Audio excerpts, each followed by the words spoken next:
السلام عليكم ورحمة الله تعالى وبركاته.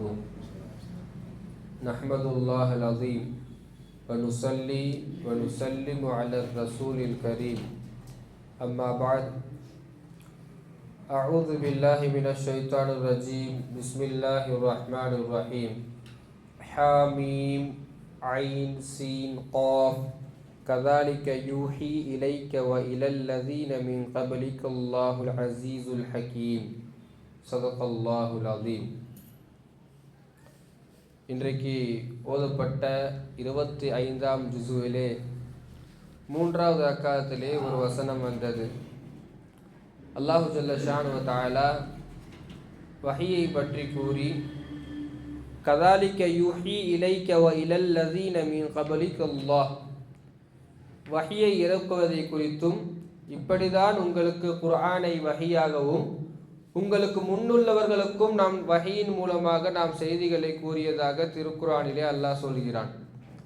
வஹியின் மூலமாக ஒவ்வொரு நபிமார்களுக்கும் செய்தி சென்றது. அந்த வஹி நபிமார்களை பொறுத்து அதனுடைய வகைகள் மாறுபடுகிறது. சில நபிமார்களுக்கு கணவன் மூலமாக, சில நபிமார்களுக்கு உள்ளத்திலே தருகிறான், சில நபிமார்களுக்கு நேரடியாக தருகிறான், சில நபிமார்களுக்கு வேறு வேறு வகைகளை தருகிறான். அந்த அடிப்படையிலே வஹீனுடைய வகைகள் எப்படியெல்லாம் வஹி இருந்தது, எம்பெருமானார் ஸல்லல்லாஹு அலைஹி வஸல்லம் அவர்களுக்கு வஹீனுடைய வகைகள் எப்படி அல்லாஹ் அமைத்து தந்தான் என்பதை குறித்தும், வஹீனுடைய தேவை என்ன, வஹீனுடைய அகமேங்கள் என்ன என்பதை குறித்தும் இன்றைக்கு நாம் சிந்திப்போம். அல்லாஹு ஜல்ல ஷானு வ தஆலா நல்லதை பேசுவதற்கும் அதை கேட்பதற்கும் அதில் அமல் செய்வதற்கும் வாய்ப்பை வழங்குவானாக. அன்பானவர்களே, எம்பெருமானார் ஸல்லல்லாஹு அலைஹி வஸல்லம் அன்னவர்களுக்கு ஒரு 5-6 வகைகளிலே வஹி இறங்கியது. எல்லா வஹியை தாண்டி ரொம்ப சிறப்பான வஹி எதுனா நேரடியாக அல்லாஹ் பேசுவது. நிறைய வகை இருக்குது. அதில் நேரடியாக அல்லாஹ் தஆலா வஹியின் மூலமாக பேசியது 2 நபிமாரிடத்தில். ஒன்று மூசா அலைஹிஸ்ஸலாம். அதனால தான் மூசா அலைஹிஸ்ஸலாமுடைய பேரே கலீமுல்லா, அல்லாஹுடன் உரையாடக்கூடியவரே அர்த்தம். தூசினா மலையில் அவர் இருக்கும் பொழுது அல்லாஹுடன் பேசியவர். எனவே மூசா அலைஹிஸ்ஸலாம் அவர்கள் நேரடியாக அல்லாஹ்விடத்தில் வஹியை பெற்றார்கள். இன்னொன்று, எம்பெருமானார் ஸல்லல்லாஹு அலைஹி வஸல்லம் அவர்கள் நேரடியாக ஸல்லல்லாஹு அலைஹி வஸல்லம் அவர்கள் வஹியை பெற்றிருக்கிறார்கள். 2வது ஒரு வகை இருக்குது, மணியின் சப்தம். மணியின் சப்தத்தின் மூலமாக வஹி வரும். வெறும் மணியோட சப்தம் மட்டும்தான் கேட்கும். ஆனால் அந்த வஹி ரசூல் ஸல்லல்லாஹு அலைஹி வஸல்லம் அவர்களுக்கு புரியும். இருக்கிறதுலேயே ரொம்ப கஷ்டமான வஹின்னு பார்த்தா இதுதான். நபி ஸல்லல்லாஹு அலைஹி வஸல்லம் அவர்கள் பல முறை சொல்லியிருக்கிறார்கள், வஹுவ அஷத்தஹு அலைய. ஆயிஷா அம்மாலாம் சொல்லியிருக்கிறாங்க, ஸல்லல்லாஹு அலைஹி வஸல்லமுக்கு ரொம்ப கஷ்டமான வஹினா இதுதான். ரொம்ப வெயிட்டாக இருக்கும். எந்த அளவுக்குனா, ஒரு முறை ஸல்லல்லாஹு அலைஹி வஸல்லம் அவர்கள் ஒட்டகத்தில் போயிட்டு இருக்கும் பொழுது இந்த மணியின் சப்தத்தில் வஹி வருது. அந்த வெயிட்டை தாங்க முடியாமல், வஹியினுடைய கணத்தை தாங்க முடியாமல் ஒட்டகம் அமர்ந்து விட்டது. ஒரு முறை எம்பெருமானார் ஸல்லல்லாஹு அலைஹி வஸல்லம் ஆயிஷா அம்மாவுடைய மடியில் படுத்துட்டு இருக்காங்க. அவங்க தொடையில படுத்துட்டு இருக்கும்போது அப்போ இந்த மணியின் சப்தத்தின் மூலமாக வஹி வருது. அந்த ஆயிஷா அம்மா சொல்றாங்க, என்னுடைய தொடையினுடைய எலும்பு உடஞ்சிடும் சொல்லி நான் பயப்படுற அளவுக்கு அந்த வஹி ரொம்ப கனமா இருந்துச்சு. எனவே ரசூல் ஸல்லல்லாஹு அலைஹி வஸல்லம் அவர்களுக்கு வரக்கூடிய வஹியிலேயே ரொம்ப கனமானது இந்த சப்தம், மணியின் சப்தம். ரொம்ப வேர்த்து ரொம்ப டயர்ட் ஆயிடுவாங்க ஸல்லல்லாஹு அலைஹி வஸல்லம். 3வது சில வகைகள் இருக்கிறது. மலக்குமார்கள் மூலம் அல்லாஹ் தஆலா வஹியை தருவான். 90% நபிமார்களுக்கு இப்படிதான் வஹி வந்தது. நமக்கு ஸல்லல்லாஹு அலைஹி வஸல்லம் அவர்களுக்கு வந்த வஹியிலும் அதிகமான வஹி 90% மலக்குமார்கள் மூலமாக. மலக்குமார்கள்னா ஜிப்ரீல் அலைஹிஸ்ஸலாம். ஜிப்ரீல் அலைஹிஸ்ஸலாம் அவர்கள் மூலமாக அல்லாஹ் தஆலா நமக்கு வஹியை தந்தான். சில விசேஷ நபிமார்கள் இருப்பார்கள், அவர்கள் மூலமாகவும் வஹி வந்திருக்கிறது. அந்த நபிமார்கள் வரும்பொழுது, மலக்குமார்கள் வரும்பொழுது சில நேரங்களில் மனித தோற்றத்தில் வருவாங்க. இதுவும் வஹியினுடைய ஒரு வகை. மனித தோற்றத்தில் ஜிப்ரீல் அலைஹிஸ்ஸலாம் வந்து வஹியை தருவார்கள். சில நேரங்களில் நேரடியாக வருவார்கள். நேரடியாக வர்றது ரேர். ரொம்ப சொற்பமான நேரங்களிலே சூரத்துல் ஃபாத்திஹாவை இறக்கும் பொழுது நேரடியாக வந்திருக்கிறார்கள். மேராஜுடைய சமயத்தில் ஜிப்ரீல் அலைஹிஸ்ஸலாம் நேரடியாக வந்திருக்கிறாங்க. மற்ற நேரத்திலெல்லாம் மனிதனுடைய தோற்றத்திலே ஜிப்ரீல் அலைஹிஸ்ஸலாம் வருவார்கள். வந்து மக்களோடு மக்களாக இருந்து சில கேள்விகளை கேட்டு அதன்படி பதிலை பெற்று சென்றதாகவும் இருக்கிறது. இன்னொருத்தர் இருக்கிறாரு, அந்த சஹாபிக்கு பேர் திஹியத்துல் கலபி ரலியல்லாஹு அன்ஹு, ரொம்ப அழகான சஹாபி. அந்த திஹியத்துல் கலபி ரலியல்லாஹு அன்ஹு அவர்களுடைய உருவ தோற்றத்துல வந்து ரசூல் ஸல்லல்லாஹு அலைஹி வஸல்லம் கிட்ட வந்து வஹியை சொல்லிவிட்டு அவர்கள் செல்வார்கள். மனித தோற்றத்திலே வருவார்கள். இப்படி இதுவும் ஒரு வகையான வகை. இன்னொரு வகை இருக்குது, கனவின் மூலமாக. நபிமார்களுக்கு வரக்கூடிய கனவு உண்மை. நபிமார்களுக்கு வரக்கூடிய கனவு வந்து அதுவும் ஒரு வகைதான். நமக்கு வரக்கூடியது கண்டது வரும், நல்லது வரும், கெட்டது வரும். அது சில நேரங்களில் நடந்தது வரும், சில நேரங்களில் நடக்க போவதும் வரும், எதேதோ வரும். திடீர்னு இங்கே இருப்போம், தூங்கி எழுந்திரிச்சு பார்த்தா அமெரிக்காவில் இருப்போம். கனவுகளுடைய ஒவ்வொரு வகைகள் மாறுபடும். ஆனால் நபிமார்களுக்கு வரக்கூடிய கனவும் வகைதான். இப்ராஹிம் அலைஹிஸ்ஸலாம் அவர்கள் அவர்களுடைய மகனான இஸ்மாயில் அலைஹிஸ்ஸலாம் அவர்களை அறுப்பதாக கண்டது வஹீதான். அது கனவுல தான் வந்துச்சு. நிறைய நபிமார்களுக்கு கனவுல தான் வந்திருக்குது. நபி ஸல்லல்லாஹு அலைஹி வஸல்லம் அவர்களுக்கும் தூக்கத்தில் இருக்கும் பொழுது கனவிலே வஹி வரக்கூடிய சூழ்நிலை இருந்தது. இப்படி பல்வேறு நேரங்களிலே வஹியை அல்லாஹு தஆலா பல்வேறு வகைகளாக எம்பெருமானார் ஸல்லல்லாஹு அலைஹி வஸல்லம் அவர்களுக்கு தந்திருக்கிறான். முதல்ல வஹி நமக்கு எதுக்கு அவசியம் அப்படின்னு பார்த்தோம்னா, மனிதனுக்கு ஒரு விஷயத்தை அறிவதற்கு ஒரு 3 வகை இருக்குது. 3 வகையாக நம்ம ஒரு விஷயத்தை கற்றுக்கலாம். முதல் விஷயம் புலன்கள். புலன்கள் மூலமாக, தொடுறது மூலமாக, கேட்பது மூலமாக, பார்ப்பதன் மூலமாக, இந்த 5 புலன்கள் மூலமாக நாம் அறியலாம். ஆனால் இதுக்கெல்லாம் ஒரு லிமிட் இருக்குது.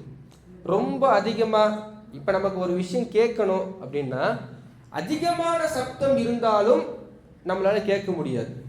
ரொம்ப அதிகமான சப்தம் இருந்தால் காது ஜவ்வு கிழிஞ்சிடும். அதே நேரத்தில் சப்தம் ரொம்ப குறைவாக இருந்துச்சுன்னா அதுவும் நமக்கு கேட்காது. அப்போது ஒரு மீடியமான நடுத்தரமான சப்தம் இருந்தால்தான் கேட்க முடியும். பார்ப்பதும் அப்படிதான். ரொம்ப தொலைவில் இருந்தாலும் பார்க்க முடியாது, அல்லது ரொம்ப அதிகமாக வெளிச்சம் இருந்தாலும் பார்க்க முடியாது. சூரியன் வெளிச்சமானது தான், ஆனால் பார்க்க முடியாது. இருட்டில் இருக்கக்கூடிய விஷயத்தையும் பார்க்க முடியாது. 5 புலன்களால் நடக்கக்கூடிய சில விஷயங்கள் சில இடங்களில் தடுமாற்றம் அடையும். அது கேட்பதாக இருந்தாலும் சரி, பார்ப்பதாக இருந்தாலும் சரி, மற்ற விஷயங்களாக இருந்தாலும் சரி. அப்போ 5 புலன்களால் அறிய முடியாத சில விஷயங்களை அறிவால் மனிதன் அறிவான். அவனுடைய அறிவை வைத்து சிந்தித்து அறிவான். ஆனால் என்னென்னா, சில நேரத்தில் நமக்கு அறிவும் புலப்படாது. ஒரு நோயும் இருக்காது, நல்லா இருப்பார் மனுஷன், திடீர்னு பார்த்தா மௌத்து. 1008 நோய் இருக்கும், அவ்வளோ மாத்திரையை சாப்பிடுவார், நல்லா இருப்பார். இப்போ இதெல்லாம் நமக்கு புரியாது. சிறு குழந்தையாக இருப்பார்கள், குழந்தை இருக்கும், 2 வயசு குழந்தை, 2 மாதம் குழந்தை, திடீர் மௌத்து. திடீர்னு பார்த்தா 90 வயது இருக்கக்கூடிய கிழவர், 100 வயது இருக்கக்கூடிய கிழவர், அவர் ஹயாத்தா இருப்பார். அப்போது நம்மளுடைய அறிவுக்கு சில விஷயங்கள் புலப்படாது, நம்மளுடைய உணர்வுக்கு புலப்படாது, அறிவுக்கு புலப்படாது. அப்போ நம்ம அறிகிறதுக்கு ஒரு விஷயம் தேவை, அதற்கு பேர் தான் வஹி. அந்த வஹியை சிந்திக்கவும் செய்யலாம், ஆனால் ஒரு கட்டத்துக்கு மேலே வஹியும் சிந்திக்கக்கூடாது. வஹின்றது நம்மளால் எதெல்லாம் முடியாதுன்ற பொழுது நமக்கு கிடைத்ததற்கு பேர் தான் வஹி. அந்த வஹியை அல்லாஹு தஆலா நமக்கு குர்ஆனின் மூலமாக சொல்லி தந்திருக்கிறான். நபி ஸல்லல்லாஹு அலைஹி வஸல்லம் அவர்கள் பேசியதும் வஹி என்று திருக்குர்ஆனில் வருகிறது. சூரத்து நஜ்மில் அல்லாஹ் சொல்கிறான் அல்லவா, வமா யன்திகு அனில் ஹவா. நபி ஸல்லல்லாஹு அலைஹி வஸல்லம் அவர்கள் அவர்களுடைய மனோ இச்சை, சொந்தமாக எதுவும் பேச மாட்டாங்க. இன் ஹுவ இல்லா வஹ்யு யூஹா. அவங்க பேசுறது எல்லாமே வஹி தான். முதல்ல 2 வஹி இருக்குது. ஒன்று ஓதக்கூடிய வஹி, இன்னொன்று ஓதப்படாத வஹி. ஓதக்கூடிய வஹினா திருக்குரான். நம்ம அந்த திருக்குரானை தொடர்ந்து ஓதுவோம், ஒரு ஜுஸு ஓதுவோம், ஒரு குரான் ஓதுவோம், சில ஐன்கள் ஓதுவோம். இன்னொரு வஹி இருக்குது, அந்த வஹிக்கு பேர் ஹதீஸ்.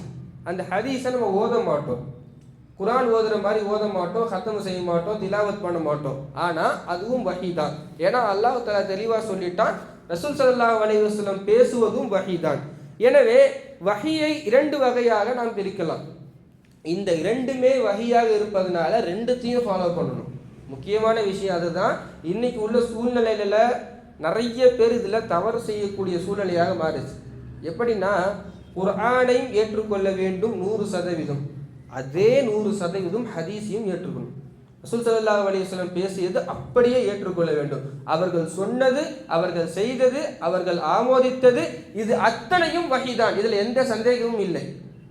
ஒரு கூட்டம் இருக்கிறது, பேர் விசித்திரமான பேர், அஹ்லுல் குர்ஆன். அஹ்லுல் குர்ஆன் நமக்கு பார்க்க நல்ல பேர் மாதிரி தெரியும், குர்ஆன் வாசிகள், குர்ஆன் உடையவர்கள். ஆனால் என்ன தெரியுமா வேலை? அவங்க ஹதீஸை ஏற்றுக்க மாட்டாங்க. ஹதீஸை கடைசி அவங்களுக்கு வைக்க வேண்டிய பேரு முன்கிரில் ஹதீஸ், ஹதீஸை மறுக்கக்கூடியவர்கள், ஹதீஸ் மறுப்பாளிகள். ஆனால் பேர் நல்ல பேர், அழகிய பேர், அஹ்லுல் குர்ஆன். நமக்கு பார்க்கும்போது நல்ல பயங்கரமான பேரா தெரியும், குர்ஆன் வாசிகள், குர்ஆன் உடையவர்கள் சொல்லி. ஆனால் ஹதீஸை ஏற்றுக்கொள்ள மாட்டார்கள், பச்சை காஃபிர். ஹதீஸை ஏற்காதவர்கள் காஃபிர். இதுல எந்த மாற்று கருத்தும் இல்லை. அல்லாஹ்வுடைய வேதமான குர்ஆனும் சரி, ஹதீஸையும் சரி ஒருவர் மறுத்தால் அதை காஃபிர். ஏன்னா அபூஜஹல்லாம் அல்லாஹ்வை ஏற்றுக்கிட்டான். அபூஜஹலுக்கு ப்ராப்ளமே ரசூலுல்லாஹி ஸல்லல்லாஹு அலைஹி வஸல்லம் தான். ரசூல் ஸல்லல்லாஹு அலைஹி வஸல்லம் அவர்களை ஏற்காததனால் தான் அபூஜஹல் காஃபிர் ஆகிறார். ஹதீஸை ஏற்க முடியாமல் இருப்பவர்களும் காஃபிர், ரசூலுல்லாஹி ஸல்லல்லாஹு அலைஹி வஸல்லம் அவர்களை ஏற்காதவர்களும் காஃபிர். எனவே ஹதீஸை நாம் ஏற்றுக்கொள்ள வேண்டியதும் ஹதீஸையும் வஹியாக பார்க்க வேண்டும் என்பதுதான் இந்த இடத்திலே நாம் சொல்ல வேண்டிய விஷயம். சில இடங்களில் நம்மளுடைய சிந்தனைக்கு இந்த வஹியும் ஏற்றுக்கொள்ள முடியாது, ஆனால் அதை சிந்திக்கக்கூடாது. அல்லாஹ் சில விஷயத்தை சொல்லிட்டா அது அதிகமாக நம்ம போட்டு யோசிக்கக்கூடாது. காரணம், நம்முடைய அறிவும் சிந்தனையும் எங்கே திகைக்கிறதோ, முடிவடைகிறதோ அந்த இடத்துல தான் வஹியே வருது. நம்மளால் பார்க்க முடியல, கேட்க முடியல, நம்மளுடைய ஐம்புலன்களால் அறிய முடியல, நம்மளுடைய அறிவாலையும் சிந்திச்சு அறிய முடியல. அப்போ இது ரெண்டுமே இல்லாத பொழுது நமக்கு ஒன்று தேவைப்படுது, அதுக்கு பேர் தான் வஹி. அந்த வஹியும் நம்ம சிந்தனைக்கு கொண்டு வந்து நம்மளுடைய ஐம்புலன்களுக்கு கொண்டு வந்தா இது முட்டாள்தனமாக ஆகிறது. எனவே வஹியும் அதை ஏற்றுக்கொள்ள வேண்டிய பக்குவமும் நமக்கு வேண்டும். ஒரு இமாம் அவங்க இருப்பாங்க, அவங்க ஒரு அழகிய உதாரணம் காமிப்பாங்க. வஹியை நம்ம சில நேரங்களில் சிந்திக்க கூடாது, நம்முடைய அறிவு வஹியை ஏற்றுக்கொள்ளக்கூடிய பக்குவத்தில் இருக்காதுன்றதுக்கு ஒரு நல்ல உதாரணம் காமிப்பாங்க. எடக்கடையில் இருக்கக்கூடிய தராசும் இருக்கிறது, நகை கடையில் இருக்கக்கூடிய தராசும் இருக்குது, பெரிய பெரிய தராசும் இருக்குது, சின்ன தராசும் இருக்குது. நகை கடையில் இருக்க தராசை பார்த்தா அதில் கிராம் அளக்கலாம், சவரன் அளக்கலாம், பவுன் அளக்கலாம், அவ்வளோதான். அதில் போயிட்டு கிலோ கணக்கான வெயிட் வச்சா அதால் தாங்க முடியாது. அதுவும் தராசு தான், ஆனால் அந்த தராசுக்கான கெப்பாசிட்டி ஓரளவுக்கு தான், கிராமை அளக்கும், பவுனை அளக்கும், அவ்வளோதான். அந்த மாதிரி தான் நம்முடைய அறிவு. நம்முடைய அறிவுக்கு சில விஷயங்களை மட்டும்தான் ஏற்றுக்கொள்ளக்கூடிய, சிந்திக்கக்கூடிய பக்குவம் இருக்குது. அதை மட்டும் நம்ம எடுத்துக்கிட்டோம். அதை தாண்டி உள்ளதை சிந்திக்க கூடாது. அதை அல்லாஹ் சொல்லிவிட்டான், ரசூல் சொல்லிவிட்டார்கள் என்று அதை அப்படியே அக்செப்ட் பண்ணணும், ஏற்றுக்கொள்ளக்கூடிய பக்குவம் வேண்டும் என்றுதான் திருக்குர்ஆன் மீண்டும் மீண்டும் நமக்கு சொல்லக்கூடிய விஷயமாக இருக்கிறது. எனவே வஹியுடைய விஷயத்தை பொறுத்தவரை திருக்குர்ஆனையும் நாம் பின்பற்ற வேண்டும், வஹியான ஹதீஸையும் பின்பற்ற வேண்டும். வஹியும் அதனுடைய வகைகளையும் நாம் அறிந்து கொள்ள வேண்டும். குறிப்பாக ஹதீஸிலே அத்தனையும் வஹிதான் என்பதை நம்முடைய அகீதா சம்பந்தமான விஷயம். ஹதீஸை ஒருவர் மறுத்தால் அவர் காஃபிர் என்பது தெளிவான இஸ்லாமிய ஃபத்வா. அல்லாஹு ஜல்ல ஷானு வ தஆலா குர்ஆனையும் ஹதீஸையும் விளங்கக்கூடிய தௌஃபீக்கை நமக்கு வழங்குவானாக. அதன்படி அமல் செய்யக்கூடியவர்களாக அல்லாஹ் நம்மை ஆக்குவானாக. ஆமீன். வாஹிரு தவானா அனில் ஹம்துலில்லாஹி ரப்பில் ஆலமீன். அஸ்ஸலாமு அலைக்கும் வரஹ்மத்துல்லாஹி வபரகாத்துஹு.